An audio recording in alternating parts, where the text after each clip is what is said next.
Lebih dari 123 juta orang diprediksi akan mudik di Lebaran tahun ini, meningkat hampir 45% dibanding 2022. Pemerintah pun menyiapkan sejumlah opsi rekayasa lalu lintas untuk meminimalisasi kepadatan kendaraan pemudik.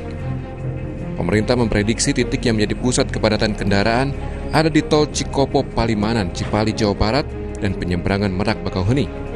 Selain itu, Menteri Perhubungan bilang peningkatan kepadatan penumpang diprediksi terjadi di Bandara Soekarno-Hatta, Tangerang, Banten.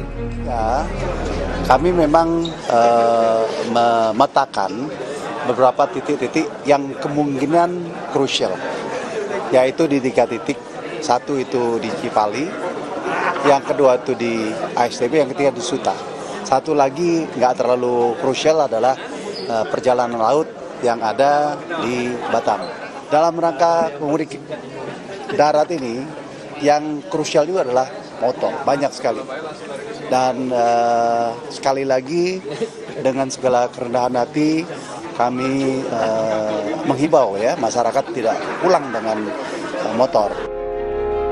Korlantas Polri menyiapkan rekayasa lalu lintas berupa kontraflow hingga one way di Tol Cipali.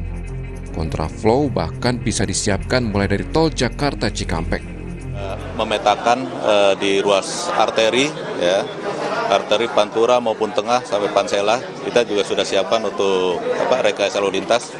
Untuk di 3 titik tadi, 2 titik di Cipali kita sudah siapkan mulai dari kilometer 47, ya, kita siapkan untuk rekayasa lalu lintas mulai kontraflow 1 lajur, 2 lajur sampai 3 lajur.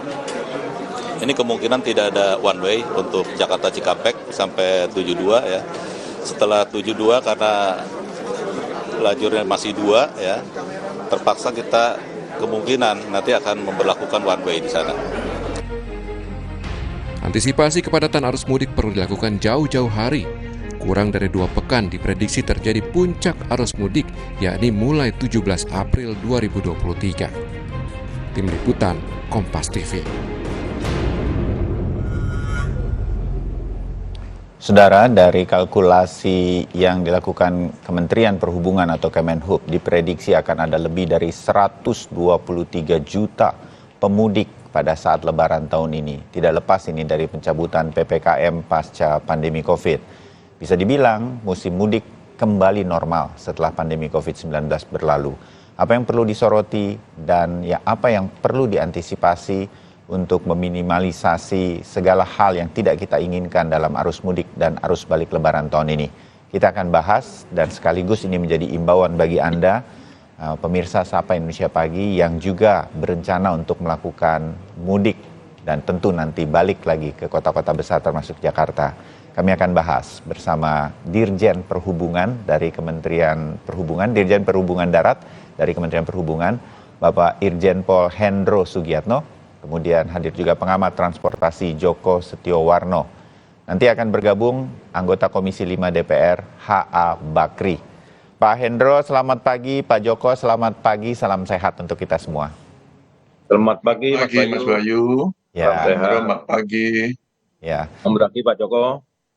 Selamat pagi, Pak. Sehat selalu semuanya. Oke, kita mau ngobrol. Sekalian nanti ada imbauan-imbauan terutama dari Pak Hendro dan juga Pak Joko ya. Pak Hendro, tugas berat nih, Bapak langsung normal kondisi arus mudiknya ketika Bapak menjabat nih di Kementerian Perhubungan untuk Dirjen Perhubungan Darat. Tapi masalah-masalahnya sebetulnya karena Bapak sempat di Lampung sebagai Kapolda juga sudah tahu sebetulnya antisipasinya, saya meyakini itu. Nah, apa yang sudah disiapkan dan kemarin juga sudah dibahas bersama Komisi 5 DPR, Pak Hendro, yang nanti sudah diperkirakan dari semacam survei atau apa yang sudah dilakukan Kemenhub, salah satunya adalah akan ada 123 juta lebih pemudik nih. Nah, dengan situasi ini sudah dibayangkan apa saja? Adakah hal-hal baru yang akan menjadi antisipasi, Pak Hendro? Terima kasih, Mas Bayu. Ya. Jadi dari 123 juta itu pergerakan nasional. Kalau kita lihat, kita sekarang fokus ke Jawa karena ini paling banyak. Setuju. terutama Jabodetabek. Jabodetabek itu kemungkinan hasil survei itu 18,7 juta yang akan bergerak dari Jabodetabek. Oke. Ada dua pergerakan, yaitu ke timur dan ke barat. Kalau ke timur itu paling banyak adalah menggunakan jalan tol. Itu survei paling banyak. Dan dominasi kendaraan pribadi 22% dan sepeda motor 20%. Itu pergerakannya. Jadi cukup tinggi dibandingkan tahun kemarin. Bagaimana antisipasi untuk wilayah timur yang pergerakan ke Jawa Tengah, Jawa Timur, dan Jogja? Untuk di jalan tol itu strateginya sama. Yang pertama tentunya kita ada pembatasan angkutan barang, itu setiap tahun ada. Dan strategi yang kedua adalah kontraflow. Karena jalan di Jakarta Cikampek itu sudah 4 lajur, tapi di Cipali, Cikampek Palimanan itu masih 2. Maka di Jakarta Cikampek itu kemungkinan strateginya yaitu kontraflow. Nanti ke timur itu strateginya mungkin one way. Itu lihat situasi dan perhitungan ada parameter yang untuk menghitung itu, dan kebijakan kontraflow dan one way itu kebijakan di lapangan nanti dari Korlantas. Karena kalau tidak di strategi kontraflow dan one way itu nanti akan terjadi bottleneck antara Jakarta Cikampek dengan Cikampek Palimanan karena perbedaan jumlah lajur. Itu sudah diantisipasi dengan baik, dan hari ini kami akan TFG dengan Korlantas dan pengelola jalan tol bagaimana untuk mengatur strategi itu.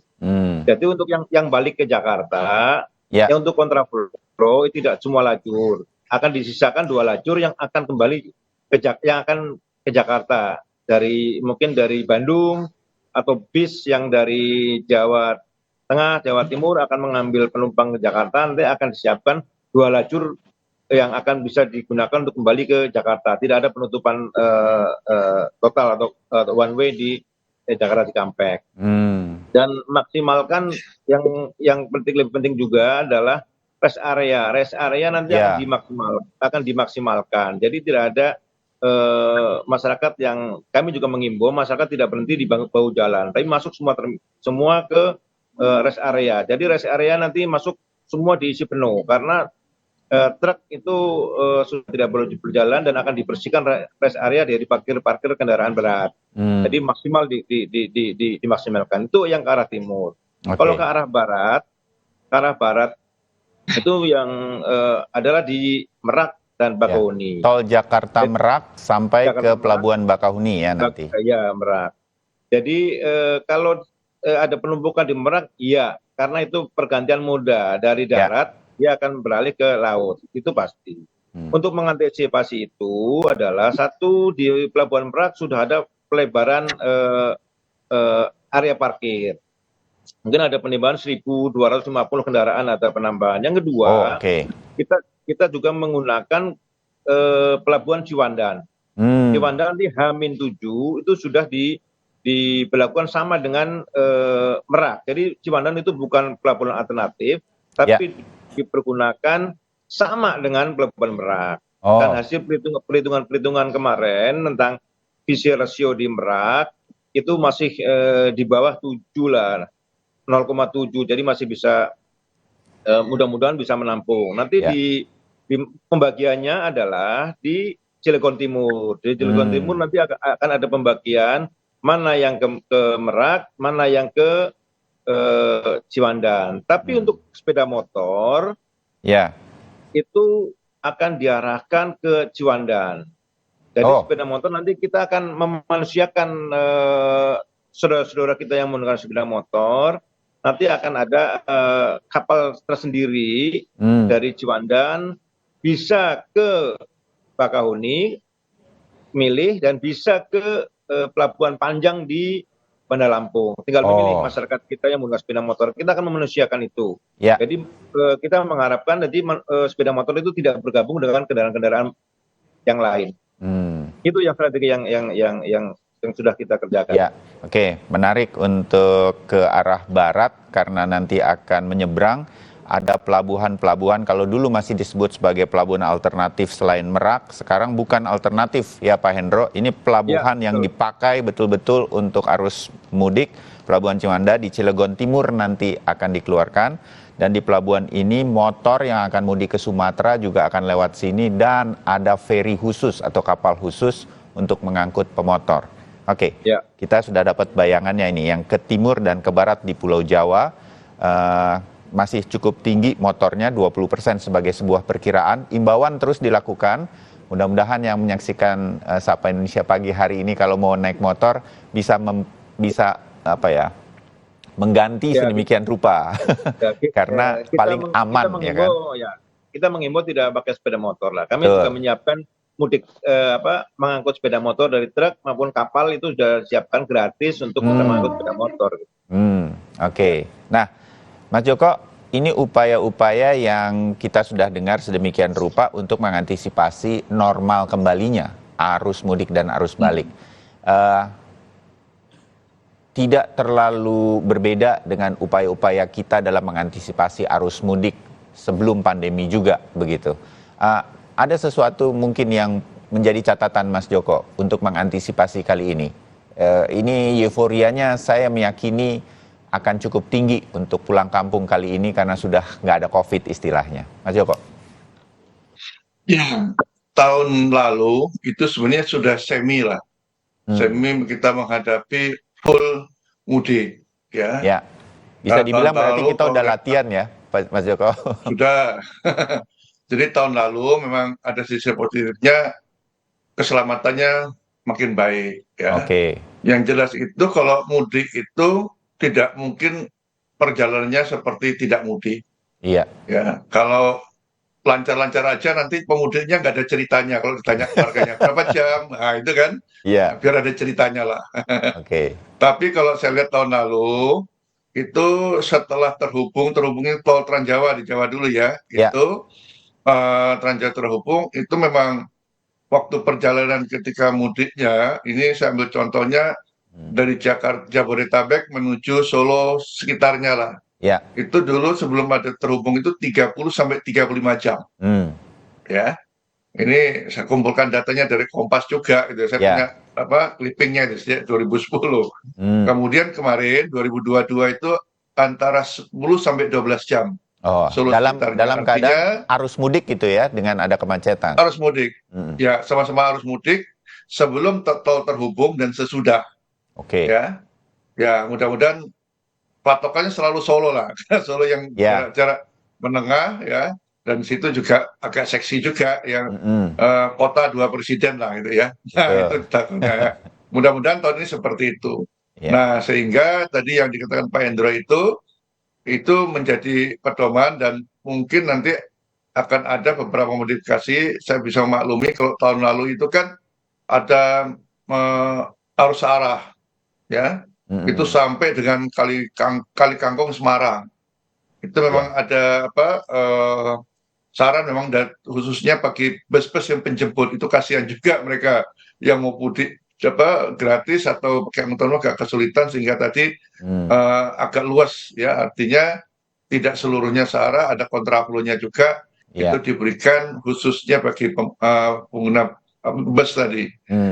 Itu saya kira cukup bagus lah gitu ya. Kemudian juga pengalaman Pak Hendro ketika tahun lalu di Merak, ini Merak Bakahuni itu berbeda. Kalau Bakahuni itu luas sekali parkirnya. Dan kalau menggunakan rest area ada di tol juga bisa. Nah, di Merak Bakahuni ya, kalau di Merak ini persoalannya juga rest area Jakarta Merak itu ya mau aja jelek sekali itu loh.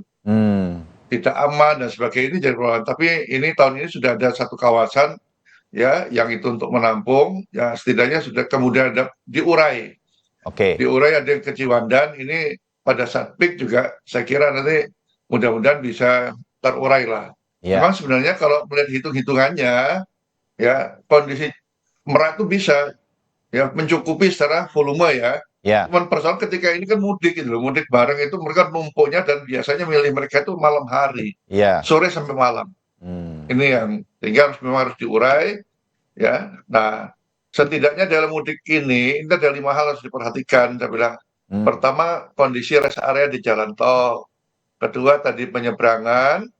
Ketiga, sepeda motor untuk mudik pasti banyak. Keempat, mudik gratis. Nah, ini mungkin Jarod tadi punya metode baru karena ada hal yang baru juga. Kemudian yang kelima, mengelola jaringan jalannya, entah itu tol maupun yang arteri. Gitu, Mas Bayu. Oke, terbayang, Mas Joko ya. Berarti kita sudah punya latihannya, terutama dalam musim mudik kemarin, ada antisipasi-antisipasi yang membuat situasi arus mudik dan arus balik aman dan terkendali. Nah, saya ke Pak Bakri, anggota Komisi 5 DPR. Pak Bakri, selamat pagi, selamat bergabung pagi hari ini. Ada Pak Hendro dan juga Mas Joko. Saya langsung ke pertemuan kemarin, Pak Bakri. Apa yang kemudian setelah mendengarkan uraian dari Pak Basuki dan juga Pak Budi Karya Sumadi, masih sudah cukup puas Komisi 5? Ini kita sudah cukup siap menurut Komisi 5 dan ada perhatian-perhatian di titik mana, Pak Bakri? Ya, baik. Terima kasih, Mas. Tentunya. Selamat pagi menjelang siang seluruhnya. Ya. Saya hormati juga ini Pak Hendro, kemarin juga bareng rapat Pak Joko. Baik, saya pikir memang rapat kali ini, saya pikir persiapan pemerintah cukup baik ya. Oleh sebab itu kelihatan kemarin pada saat kita rapat persiapan Lebaran, kita tahu bahwa tahun ini cukup panjang. Apa yang disampaikan oleh mitra kami, terutama seperti Kementerian Perhubungan yang menjadi stakeholder daripada persiapan Lebaran ini cukup bagus ya. Saya pikir karena pengalaman daripada menterinya ini ya sudah sering menangani Lebaran. Menterinya juga sudah hampir 2 periode. Jadi Lebaran itu sudah menjadi hal yang biasa bagi Pak Budi Karya. Apalagi kalau Pak Hendro yang pengalamannya yang di kepolisian, saya pikir ya. Begitu juga dengan kawan-kawan dari Basarnas dan BMKG yang mengantisipasi kalau terjadi sesuatu dan juga terjadi sesuatu cuaca yang ekstrim. Jelas bahwa rekayasa lalu lintas yang dilakukan oleh Kakor Lantas juga cukup bagus. Sudah tuh dari PU juga persiapan jalan-jalan yang mereka cukup matang ya. Tidak ada lagi perbaikan jalan pada saat mau Lebaran dan mereka sudah memulai perbaikan itu. Nah itu Mas, jadi saya pikir memang mudik yang cukup panjang ini memang harus betul-betul bisa dinikmati oleh masyarakat Indonesia ya. Karena kita tahu kata tadi Pak Joko bahwa sudah tidak ada lagi COVID ya, mudik sudah diperbolehkan, pemerintah sudah memperpanjang mudik ini Lebaran ini, cuti ini, sehingga betul-betul kita berharapkan semua mitra daripada Komisi 5, saya pikir kita perlu adanya koordinasi yang matang. Dari dulu kita selalu menyampaikan bahwa koordinasi yang sangat perlu di antara mereka ini. Jangan sampai ada masing-masing bergerak. Ya, koordinasi daripada masing-masing mereka. Jangan sampai ada jalan sendiri-sendiri. Karena kalau sudah jalan sendiri-sendiri ini tidak bulat barang nih. Kalau tidak bulat, susah menggelindingnya Mas. Ya, setuju. Apalagi liburnya cukup lama ini. Oleh sebab itu kita doakan apa yang menjadi rencana-rencana pada pemerintah mudah-mudahan bisa berjalan. Prinsipnya Komisi 5 insya Allah dalam waktu dekat ini juga akan turun meninjau seperti biasa. Melihat pelabuhan-pelabuhan penyeberangan seperti di Merak, ya di wilayah Jawa, termasuk juga mungkin di Indonesia Timur, itu akan kita tinjau, termasuk juga bandara ya. Kita tahu bahwa Bandara Soekarno itu menjadi bandara sentral. Kita juga berharap bahwa semua bandara-bandara bisa mendukung. Yang unik lagi Mas, kami kemarin itu sedikit juga pada saat acara belum selesai itu, pimpinan Komisi 5 menyampaikan, nah ini tiket. Nah tiket nih jangan sampai berbondong-bondong pingin mudik Lebaran, tapi tahu-taunya pas bagi mau membeli tiket baik itu bus, udara terutama, jangan sampai ada lonjakan-lonjakan yang terlalu tinggi sehingga membuat akhirnya gara-gara tiket orang tidak bisa mudik. Nah oleh sebab itu ada batas tertinggi oleh pemerintah yang disampaikan, ini mudah-mudahan bisa diterapkan. Tapi yang jelas kita sama-sama deh, sama-sama kita awasi, setiap ada permasalahan selalu dikoordinasikan oleh pemerintah. Kami yakin, percaya insya Allah mudah-mudahan di bawah rekayasa-rekayasa dan yang dilakukan oleh pemerintah baik dari kementerian, PU, dari jalan, saya pikir insya Allah mudah-mudahan lubang-lubang yang besar-besar, terutama menyangkut ekstrim cuaca, ada tanah longsor, itu bisa diantisipasi. Sudah itu perhubungan sendiri mungkin bisa mengantisipasi angkutan-angkutannya, kereta apinya, udaranya, laut, daratnya, dan busnya, ya bisa dinikmati. Dan yang jelas bahwa Basarnas juga mereka standby. Mudah-mudahan kita tidak doakan, mudah-mudahan tidak terjadi apa-apa. Begitu juga dengan BMKG yang selalu mencoba mengupdate data-data sehingga penggunaan angkutan udara khususnya laut di Indonesia Timur itu BMKG itu sangat dibutuhkan. Itu aja mungkin Mas. Terima kasih Mas. Iya. Oke. Jadi kita sudah dengar nih dari Pak Bakri Komisi 5 kemarin di dalam, saya menyebutnya presentasi dari Kemenhub, pemerintah dan segala stakeholdernya untuk musim mudik kali ini sudah cukup komprehensif begitu. Nanti akan dipantau oleh Komisi 5 dan koordinasinya sudah terbukti sih dalam beberapa musim mudik dan balik di Lebaran tuh koordinasi terus berjalan dengan baik. Mudah-mudahan ini bisa berjalan dengan baik. Tapi ada beberapa hal yang nanti saya ingin soroti berkaitan dengan memecah arus mudik. Jangan semuanya pada 2-3 hari tertentu begitu. Dengan jatuhnya Lebaran pada Sabtu dan Minggu, tampaknya ini memungkinkan. Tinggal bagaimana imbauannya kepada para pemudik. Saya mau ke sana sebentar, setelah jeda. Tetap bersama kami.